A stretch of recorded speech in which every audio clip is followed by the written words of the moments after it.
Salut à toutes et à tous, c'est Arthur, j'espère que vous allez bien. On se retrouve pour un nouveau format de vidéo aujourd'hui. On va vous présenter avec Philippe deux infos qui nous ont marqué aujourd'hui, qui peuvent ne pas être très importantes, mais en tout cas dont on a envie de parler. Salut Philippe, j'espère que tu vas Salut bien. à tous. Salut à tous. Ça va? Ça va, ça va? Bah écoute, comme tu connais déjà mon info et que moi je ne connais pas la tienne, puisque voilà, c'est notre première, on va certainement s'améliorer. D'ailleurs, n'hésitez pas à réagir, à nous donner quelques conseils.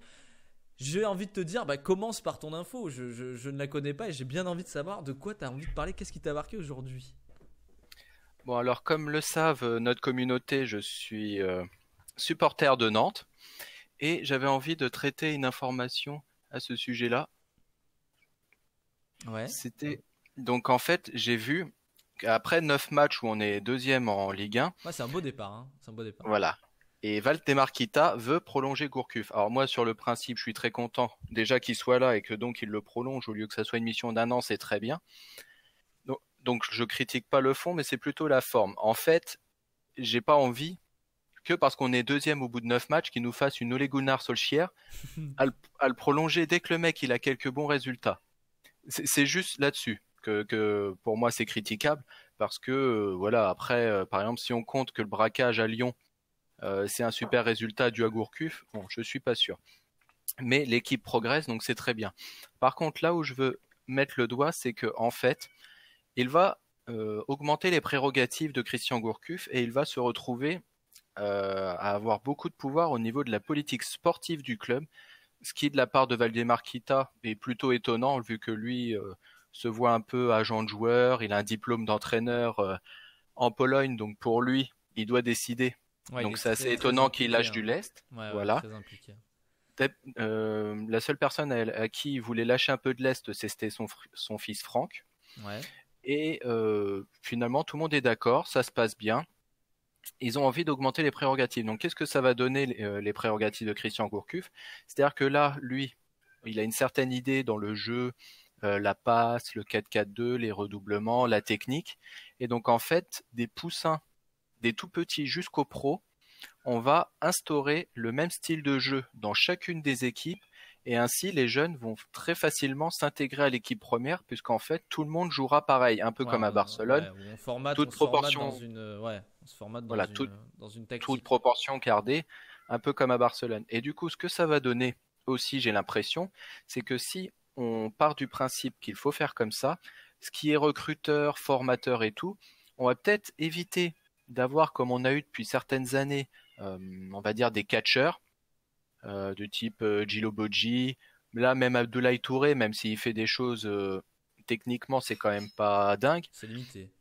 Voilà, et on a eu beaucoup de joueurs comme ça ces derniers temps, Ah, le jeu à la avec nantaise, un c'est assez lointain, ouais. voilà Le Khalifa spectre. Koulibaly, c'est pas Patrice Loco, hein, on va pas se le cacher. Pour l'instant, ça marche parce qu'il fait avec ce qu'il a, mais je pense que les joueurs qui vont être formés au club par la suite vont correspondre à ces profils, et peut-être que des joueurs à qui on a dit non parce qu'ils n'étaient pas assez physiques, et ben peut-être qu'il y a des joueurs qu'on va rattraper parce qu'ils sont techniques. Par exemple, Griezmann a été obligé de partir en Espagne parce que personne n'en voulait en Ouais, ça France, a à été le cas Lyon et tout. de plusieurs joueurs qui sont passés dans les mailles du filet, quoi.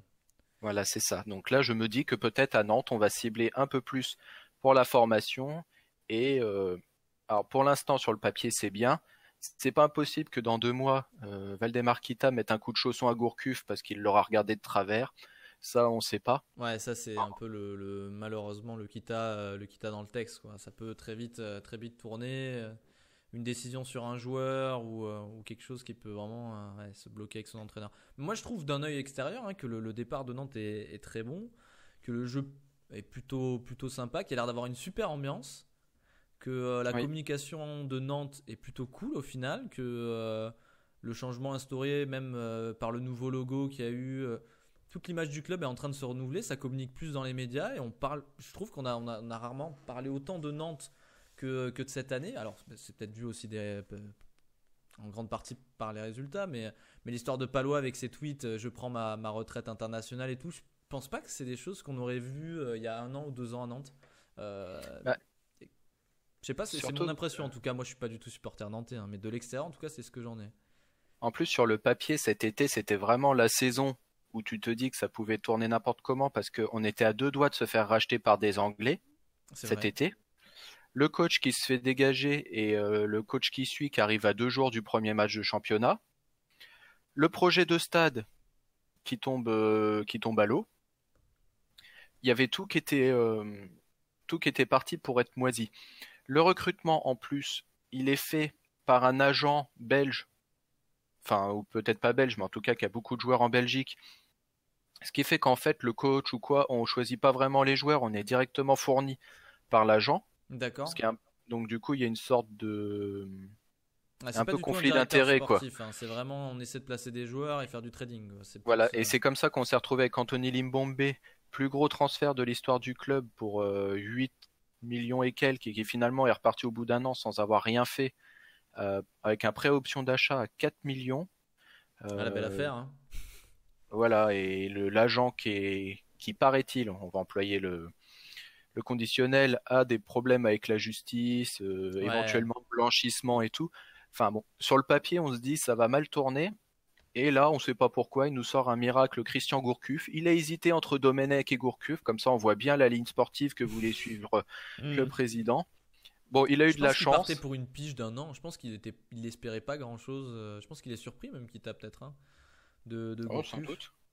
Sinon, il lui aurait pas proposé 1 an, mais ouais, parce qu'à la base c'était 1 an. Donc moi je voyais ça comme pareil, une pige pour Gourcuff pour se relancer un petit peu et Kita pour profiter un peu de la patte Gourcuff. Mais ouais, si ça peut durer après, ça dure le temps que ça dure avec Kita. Mais moi je trouve que c'est plutôt pas mal. Hein. C'est plutôt bénéfique hein, quand même de toute façon, ce qui restera là pour l'instant de début de saison, c'est quand même assez bénéfique. Après, ça peut peut-être s'essouffler, mais moi, j'ai pas du tout l'impression justement que ça va s'essouffler. Le jeu s'améliore parce que le match contre Nice a bien montré que quand on a fini par marquer contre Nice, on pouvait se dire enfin parce que ça pendant tout le match, c'était mérité. Il y a des fois, on a fait des braquages. Là, c'était mérité. Le jeu s'améliore. Ça va être comme ça chez les jeunes. Donc voilà, c'était mon info. Pour moi, il y a un beau projet qui sur le papier est annoncé. J'espère que ça va se tenir et qu'on va pas assister à la schizophrénie de Valdemar Kita. Ouais. Et juste sur Nantes, je dis un dernier truc pour conclure. Il va y avoir une proposition auprès du conseil, je ne sais pas exactement, de la mairie et tout ça, de la ville de Nantes. Une des rues pourrait être rebaptisée Emiliano Sala, à la demande d'un des membres Europe Écologie Les Verts, je crois, de la mairie de Nantes. D'accord. Et donc ils sont en train d'étudier ça parce qu'il faut convaincre les habitants de la rue en question de changer leur nom de rue pour le nom Emiliano Sala. Mais voilà, en tout cas, c'est une proposition qui a été faite. La mairie a accepté, il faut juste qu'ils étudient comment mettre ça en place. Mais trouver la rue, c'est pas mal, c'est pas mal. Hein. Ouais, c'est vrai que ça a été un choc hein, quand même. C'est vrai que ça a secoué quand même. Ça a secoué toute une ville, donc. Ouais, toute une ville, tout un club qui était en plus plutôt bien parti cette saison-là aussi, quoi. Ça a été. Donc voilà, c'était un bel hommage. Donc c'est vrai, je conclue avec ça. Je te laisse la main. Moi, je vais rester en Ligue 1 et on va plutôt aller à Toulouse. On va plutôt aller à Toulouse avec l'annonce de Comboiré. Alors de prime abord, j'étais un peu clément avec Camboiré, c'est-à-dire que comme il y a eu un peu l'affaire Garcia à Lyon, ça a un peu éclipsé tout ça. Mais aujourd'hui, il y avait quand même la conférence de presse de présentation de notre cher Antoine Camboiré. Et là, en fait, je me suis rendu compte du peu d'ambition de certains clubs, de la calamité, hein, même de l'entre-soi qui peut se passer en Ligue 1 avec toujours les mêmes entraîneurs qui tournent un petit peu, qui gravitent dans les clubs. On peut les appeler de seconde zone un petit peu, mais bon, c'est triste à dire, hein, mais c'est un peu ça. Voilà, donc il est parti de Dijon il y a 4 mois, hein, il y a 4 mois, et là il se retrouve à la tête de Toulouse, avec pour les supporters toulousains, voilà, dans le texte, une petite conférence de presse d'1 quart d'heure, où il a eu le temps de dire donc que de toute façon on allait passer sur du jeu très défensif, hein, qu'il fallait bien défendre, qu'il fallait savoir mettre des coups, qu'il fallait savoir jouer physique, hein, qu'il fallait savoir défendre. Il a pris l'exemple de Liverpool quand même et du Barça pour se justifier en disant que les plus grandes équipes d'Europe ont les meilleures défenses. Alors bon, on peut accepter l'argument, hein, mais quand on est Toulouse, peut-être pas. Et donc il a dit après qu'il comptait sur les talents. Bon, talents, moi je l'ai plutôt miracle offensif de ces joueurs qui seront esselés en pointe pour marquer un but ou deux et essayer de voler des points. Et aussi, pour noter aussi le fait que le gars arrive, il t'annonce quand même qu'il n'a pas regardé un match de Ligue 1 depuis le début de la saison et qu'il sait même pas le calendrier de son équipe. Enfin, pour moi, je trouve ça assez inquiétant.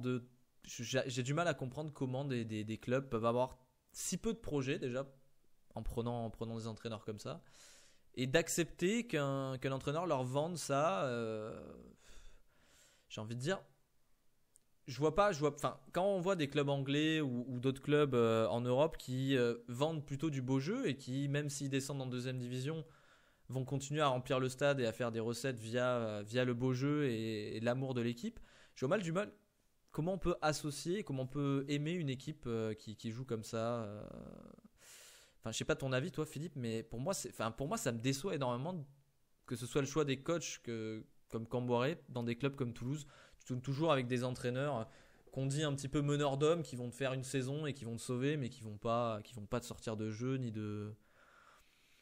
Je suis un peu fataliste. Je suis un peu fataliste sur ce choix. Au final, et quand j'ai vu la conférence, j'étais clairement déçu. Et puis ouais, j'étais déçu. J'étais déçu. Bah là, en fait, on a l'impression que le président, son seul objectif, c'est de garder le club en Ligue 1 pour pas perdre trop de sous. Il laisse vivoter le truc comme ça. Au final, Toulouse, de toute façon, il n'y a personne dans le stade parce que les gens préfèrent le rugby et ils disent quitte à voir des bourrins, autant les voir autour d'un ballon ovale.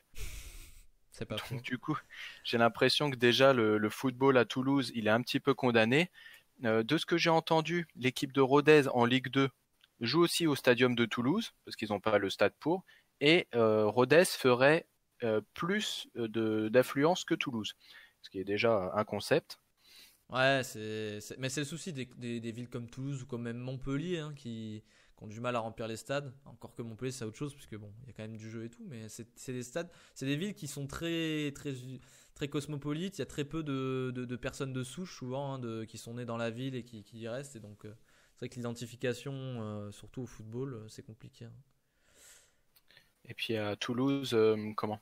Donc ils vont dire comment les centres de formation, le centre de formation de Toulouse, dont-ils se gaussent à chaque fois parce que il y a eu des Moussa Sissoko, des Étienne Capou qui sont sortis ce genre de joueurs, Ouais, c'est quand même même enfin, de l'Alban Lafont. ouais, Euh, bon. Ils sortent quand même des bons joueurs, mais le truc c'est que là, leur équipe de jeunes, ou du moins la réserve, elle végète en National 3, je crois, sans progresser. En même temps, les jeunes Euh, sont mis très tôt dans l'équipe première aussi. Il y a quasiment les meilleurs sont incorporés très vite dans l'équipe première. Il y a pas un long passage dans l'équipe réserve. T'as des joueurs qui sont très souvent incorporés. Il l'a dit d'ailleurs dans sa conf. Il a dit qu'il intégrait beaucoup de jeunes dans l'équipe. il a pas trop le choix. Bah Et ouais. à côté de ça, on va investir 8 millions d'euros sur Wesley Saïd de Dijon, alors que, enfin, dans leur équipe, ils ont quand même Corentin Jean, Yaya Sanogo, ils ont mince, Max-Alain Gradel, Ouais, ils ont ils ont surtout Mathieu Gradel, ouais. Dosevi, ils ont quand même des bons joueurs devant. Gradel qui sera peut-être pas le capitaine d'ailleurs, selon lui. C'est pas fait. Enfin, c'est pas établi. C'est leur meilleur joueur. Ils avaient Durmaz aussi. Enfin, à un moment donné, ils avaient plein de super joueurs. Enfin, super pour la Ligue Ils 1. avaient des joueurs, ouais, pour la Ligue 1, ouais. Mais avec ça, franchement, tu peux faire quelque chose. Mais il y a l'impression qu'au milieu de terrain, il n'y a pas de joueurs pour donner des ballons. Non, c'est du physique. C'est pour ça que quand il dit Voilà, remettre la place au physique à Toulouse, ça m'a fait doucement, doucement rigoler quand même. tu vois ce que je disais de Nantes avec des catcheurs. Il y en a quelques-uns à Nantes. Là, à Toulouse, j'ai l'impression qu'on a le droit qu'à ça, quoi. Mais c'est terrible, pourtant tu vois, je prends l'exemple de Nîmes, qui est pas du tout dans cette optique-là, qui aime faire du jeu, etc. Et qui l'année dernière, avec des joueurs peut-être qui sont un peu en dessous, par le jeu et juste la qualité technique, arrive à faire une bonne saison. Et c'est ça que je trouve dommage, c'est que tu vois, Nîmes, ils ont assumé cette volonté de jeu offensif, ils remplissent le stade. Ça en fait une équipe que des fois tu te dis ouais bon il y a pas de match et tu te dis ouais putain Nîmes tu vois ton équipe tu vois un Nantes-Nîmes tu vas te dire ça a peut-être joué tu vois ou t'es Paris tu vas te dire un Paris-Toulouse tu vas peut-être pas forcément le regarder un Paris-Nîmes tu vas te dire ouais ça joue tu vois ils vont jouer ils vont pas refuser le jeu on va peut-être en prendre deux on en marque à trois mais ouais. Mais là quand tu vois ça quand la conférence de presse c'est terrible. Donc moi c'était vraiment ça. Donc mon coup de gueule sur. Enfin mon info du jour là, la conférence de Cambrai. Elle dure 15 minutes, mais c'est goldé. Hein. C'est vraiment c'est à voir ou à lire hein, si vous avez un petit moment, mais même à entendre, c'est un petit plaisir, un pur plaisir de Ligue 1 hein, dans le texte avec on va défendre et on verra les miracles en attaque. Voilà, c'était ça. Après, il faut savoir aussi pour Antoine Comboiré pourquoi il est venu à Toulouse. Je viens de regarder, il y a quand même 15 terrains de golf à proximité de Toulouse. C'est vrai. Je pense que ça a penché dans la balance. Il a ramené 6 membres du staff, hein, quand même. Il a ramené 6 membres du staff avec lui. Il y en avait même un 7ème, mais le 7ème a refusé en disant j'arrête là, moi. C'est bon. Il arrête les frais. Ça suffit. Mais sinon, ouais, il a pris 6 membres du staff, de son staff. Donc Toulouse accepte ça. Bon, ouais, je pense que, ouais, comme tu dis, le président accepte un peu tout. Et puis. Le deal, c'est tu nous maintiens en Ligue 1 et puis on verra s'il n'y a pas de projet sportif. Voilà, et puis l'année prochaine, tu partiras aux alentours de la 10e ou 15e journée quand tu seras dans le ventre mou, quoi. Parce que tu vois, ils ont dégagé Casanova parce que c'était catastrophique. Oui. Le mec, il sent danger, il rappelle Casanova, c'est toujours aussi catastrophique. Du coup, il le dégage à coups de chausson là, comme s'il était surpris. Et par exemple, tu vois, il y avait un coach qui était libre, qui est parti de Nîmes, je crois, ou d'Amiens. Ça doit être Damien. C'est Pélissier. Le mec, il est originaire de Toulouse. Il aurait adoré entraîner Toulouse. Et Toulouse, il se dit, bah non, on va prendre Casanova à la place. Du coup, Pélissier, il va en Ligue 2. Il va faire monter Lorient. Ça joue bien. Et au lieu de ça, plutôt que d'avoir... d'ailleurs, qui avait refusé de rester juste parce qu'on lui proposait un an de contrat et qui avait été énormément déçu justement de cette proposition. Je l'avais entendu sur RMC. Qu'il avait dit justement qu'il était dégoûté qu'on lui ait proposé un an, quoi. Qu'il avait vraiment senti ça comme une trahison et que du coup il préférait carrément partir et reprendre le projet de Ligue 2. Au final, où on voit qu'il y avait une belle équipe à Lorient, hein. Déjà de base. Landreau, c'est dommage qu'il n'ait pas réussi à faire quelque chose avec l'équipe. Mais là on voit que oui, il a fait franchir un palier à Lorient et Lorient est en train de rouler sur la Ligue 2. Donc ça aurait été beau à Toulouse à la limite, il aurait pu faire quelque chose, mais pas mal. Mais il n'y a pas le temps, hein. Je pense qu'il n'y a pas de temps. Il y a pas de projet sportif à Toulouse, il n'y a pas une vue à moyen terme. Ouais. Ils se sont sauvés une fois miraculeusement avec Duprat et comme ça a fait avec Nantes une fois, tu te sauves 3 fois en général la 4e, hein, ça pardonne pas. Il y a bien un moment où tu lâches, hein. Il y a un moment où ça épuise hein, de jouer des relégations. Là, tu peux pas faire des missions commando de 38 matchs, c'est pas possible. Non, c'est pas possible. Tu le payes à un moment donné ou une saison après, si tu renouvelles pas assez l'effectif, tu le payes. Voilà. Bon, c'était nos 2 infos. Voilà. J'espère en tout cas que ce concept vous a plu, ce schéma de vidéo.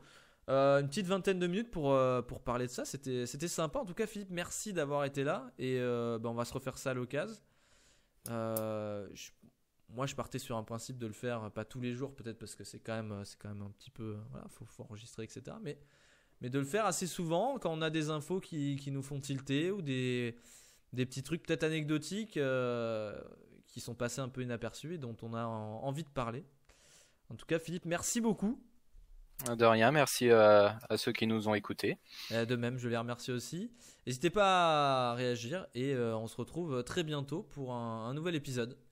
Ciao et Salut. bonne soirée à tous. Ciao.